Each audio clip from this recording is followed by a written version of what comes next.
Believe it or not, there are still 31 ships and vehicles that are still unreleased and remain as concepts. And that's a lot actually, and CIG are fully aware of that, which is why finishing them is one of the ship team's main objectives. Which is why it was interesting to notice that the November and December for 2025 monthly report from Cloud Imperial Games highlight a significant amount of progress for several of these concept ships, including the Getak Raylan, the Mizkal B, the Drake Ironclad, the Kraken UTV, the RSI Galaxy, all advancing through key development milestones like white box and grey box stages, and even beyond for some.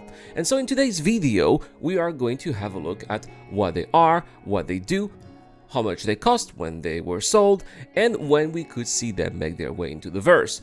We will also take a look at other possible ships that possibly could make their way into the verse sooner than later. And before we move on to our list of ships, a quick word from today's sponsor. It's the Beam Eye Tracker that I've been using every time I've launched the game for the past 2 months now. It costs only a one-time purchase of $30 and give you complete spatial awareness of the game. It's a game changer when you are dogfighting or flying around stations or asteroids, and I've put the link in the description down below, as well as a video explaining how it works. Any purchase made with a link also helps the channel a lot, so thank you for your patience. And now on to the video. So, leading the pack is the Getak Raylan, a medium freight hauler from Getak manufacture, measuring 52 by 53 by 67 meters, designed for 1 to 4 crew members and boasting an impressive 640 SU cargo capacity thanks to its patented Gravlev technology and Xi'an-inspired triangular pods for secure freight. It equips pilots with 2 size 4 weapons, multiple missile racks, and tractor beams, making it a reliable rival to the Freelancer Max or Caterpillar for commercial runs that demand vertical landings in tight spaces. Currently in concept, with full production on the way, the Raylan is available for a pledge of $225 standalone or $200 warbond. And I believe that we're probably going to be seeing this ship at this year's Alien Week. Completing it is the Mizkal B, a dedicated heavy freight ship around 49 meters long, optimized for 1 crew with minimal quarters for a second one, and now upgraded to 512 SU capacity, up from its original 384. Featuring remote tractor beams and an X-shaped design for planetary ops, plus a remote turret, it serves as a pure bulk hauler ideal for corporate station ferries or interstellar logistics without unnecessary exploration features, which is going to be perfect for org-focused or efficient, durable trading. Having passed white box review into grey box, it is still pledged at $140 standalone, but I heavily suspect it's really going to go up in price when it finally goes live. For riskier ventures, the Drake Ironclad offers armored freight protection in a massive 120-meter hull supporting 1 to 6 crew and a whopping 2,204 SCU, complete with detachable Caterpillar-style compatible command pod, extensive bay with a ramp and a retracting roof, vehicle garage, and heavy turrets and shields. This beast enables high-value cargo runs through pirate-infested space with an escape pod for emergencies, bringing tense, defensive hauling gameplay to the forefront. Progressing forward, Greybox review, the pledge was $450 for standalone and $400 warbond. On the ground side, the Greycat UTV advances as a compact utility terrain vehicle for 1 to 2 crew, equipped with FPS weapon and tool racks to transport personnel and gear across planetary surfaces. It complements larger rovers like the Ursa for expeditions, enhancing surface gameplay loops through not yet listed in the ship metrics. It's actively in the white box production here with UI and animation underway. It's not yet pledgeable, but we already know about it because CIG have been telling us about it for quite some time. Running out the concept is the RSI Galaxy, a 110-meter modular multi-role ship for 1 to 6 crew, featuring a swappable mid-deck for cargo, which is going to possibly add 512 SCU. It may have also a med bay, refineries, plus a rear hangar for 64 SU and snubs, as well as some size 5 remote turrets. So quite a beast, I would say. Maybe a nice competitor for the Karak, but made by RSI. This capital ship promises versatile career in trading, medical evacuation, refining, and future base building, with small ship development for scouting. With small ship deployment for scouting. It is currently entering pre-production, and it is available for $380 standalone or $350 Warbone. Beyond these fresh concepts, Clan Imperial Games could deliver quick wins by prioritizing low-hanging fruits like the Origin G12 and the Aegis Javelin.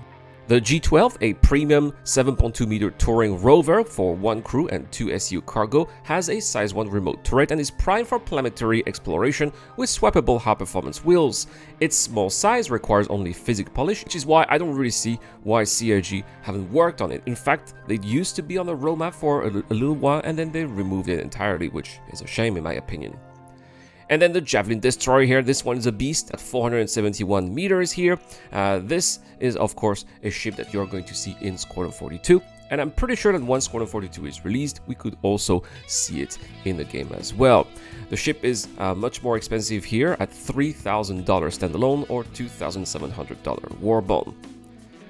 Several other ships are concept complete or early production but await gameplay loops. The Crusader Spirit E1, which is a 46-meter luxury passenger liner for 1 or 2 crew here with VIP modules and size 3 weaponry, is actually in active production, or at least it was, because we already have the full lineup for Spirit, except for that particular E1, and the reason why we don't have it is because it still needs the tech for the career that it's going to have, as well as its passenger interiors. This leads us to the Genesis Starliner, an 85-meter budget transport for 2 to 8 crews, which unfortunately needs to be reconcepted. This is something that CIG did say. It's also awaiting for resources for high-volume seating systems, meaning that the system is going to need lots of NPCs to be able to sit at the same time and be managed by the players, because we're going to be using them as our customers, right? So that's definitely a whole new gameplay loop here that CIG need to build just for that particular ship, and that's why it's going to take some time. But hey, I suspect that if passenger transport gets into the game, maybe they're also going to be working on the Genesis and this kind of gameplay as well. Next, we are moving on to more industrial ships. These need gameplay systems that are more advanced, like refining, and would make more sense to enter the verse once crafting is in. The first of these ships is the RSI Orastra, which is one of the most ambitious industrial ships currently stuck in concept. Measuring about 124 meters and designed for a crew of 2 to 5, the Orastra is envisioned as a true mobile mining and refining station capable of extracting raw materials, processing them on board, and preparing them for transport without relying on external infrastructure. In short, it is meant to sit at the very top of the industrial mining chain, bringing the gap between solo miners like the Prospector and large-scale organization operations like those that will be undertaken in the Orion.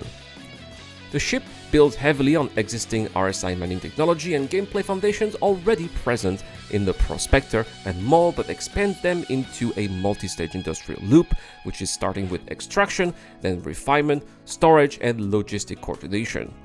This would allow organizations to establish semi-permanent industrial operations in remote systems, especially once base building and deeper economy simulation come online.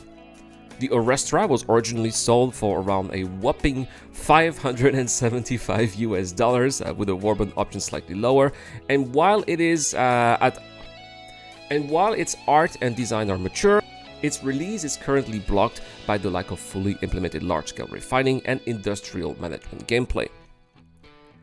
Next is the MISC Expanse, a much smaller but equally important piece of the industrial puzzle. At roughly 35 meters long and intended for a single pilot, the Expanse is a dedicated refinery ship designed to process raw ore collected by mining vessels directly in space. With a modest internal cargo capacity of around 64 SCU, it targets solo industrial players who want to refine materials close to the extraction site instead of transporting unstable ore back to stations. So I suspect that that's going to be a really good ship here for Quantenna mining. From a production standpoint, the Expanse is a relatively straightforward ship. It reuses design language and internal systems from the Odyssey and other modern MISC vessels, and its small size makes it an easier ship to implement than capital-scale industrial platforms. However, its core gameplay loop, ship-based refining with meaningful resource conversion choices and economical impact, is still underdeveloped in the current persistent universe. The ship was originally sold for about $150, and once refinery mechanics mature, it could quickly become a cornerstone of solo industrial gameplay. Finally, the Vulcan from Aegis represents a completely different career path, frontline support, and logistics. At around 38 meters long with a crew of 1 to 3, the Vulcan is designed to refuel, rearm, and repair ships in the field using onboard drones and modular supply systems. Rather than dealing damage directly, it would enable extended operations far from stations, supporting combat groups, exploration fleets, and industrial convoys. The concept itself is already well defined, and the ship layout and systems have been known for years. The main blocker is purely systemic, which is drone gameplay, physicalized repairs, mobile refueling, and ammunition resupply mechanics that are still incomplete or completely missing from the game, although at last year's SeasonCon, CIG did say that they would be coming this year in 2026. Once those systems exist, the Vulcan could be reintroduced with minimal redesign and immediately enable a new layer of cooperative and organizational gameplay. Its original pledge price sits around $200, making it one of the most accessible entry points into support careers. And finally, no discussion about long-awaited concept ships would be complete without mentioning the Kraken. The Kraken is one of the most ambitious player-ownable ships ever proposed for Star Citizen, a heavily armed career platform designed to operate as a mobile base of operations. At roughly 270 meters long, capable of hosting multiple small and medium ships on its open flight decks, and supporting a large multi-crew complement, the Kraken is intended to function as a forward operating base for organizations. It combines cargo transport, ship storage, repair facilities, refueling, and substantial defensive firepower into a single industrial military hybrid platform. From a gameplay perspective, the Kraken is not just another capital ship, it represents a shift toward player-driven logistics hubs, mobile staging areas for PvP and PvE operations, deep space industrial support, and long-range expeditions beyond secure systems. In many ways, it embodies Star Citizen's promise of persistent, organization-scale gameplay. What makes the Kraken particularly noteworthy is how frequently Cloud Imperium Games references it in official communications. It is regularly mentioned during Inside Star Citizen or other shows, which are usually ship-focused, right? And we also know that it is in full production, meaning that it is no longer just a long-standing concept, but actually a more distant aspiration. We just don't know when CIG will eventually release it, and given its massive size, I would be very surprised if it releases at this year's SeasonCon, probably at next year's SeasonCon. Originally sold at $1,650 for the standard Kraken and $2,000 for the Privateer variant, it remains one of the most expensive and most anticipated ships in the project's history. When the Kraken finally enters the Persistent universe, it will not simply add another large hull to the roster, it will fundamentally change how organizations project power, how logistics chains are structured, and how sustained operations are conducted from far from major hubs. More than almost any other unreleased ship, the Kraken marks the point where Star Citizen transitions from isolated ship gameplay to true fleet-level player-driven infrastructure. In the end, we could say that ships like the Kraken, alongside long-standing giants such as the Banu Merchantman or the Misk Endeavor, perfectly illustrate where Star Citizen currently stands today. CIG may have mastered ship design, but the real bottleneck is gameplay maturity. Passenger transport, large-scale refining, mobile repair, science platforms, and true capital-class fleet operations all depend on deeper systems like, for example, dynamic server meshing, StarSim, AI traffic, crafting, and base building.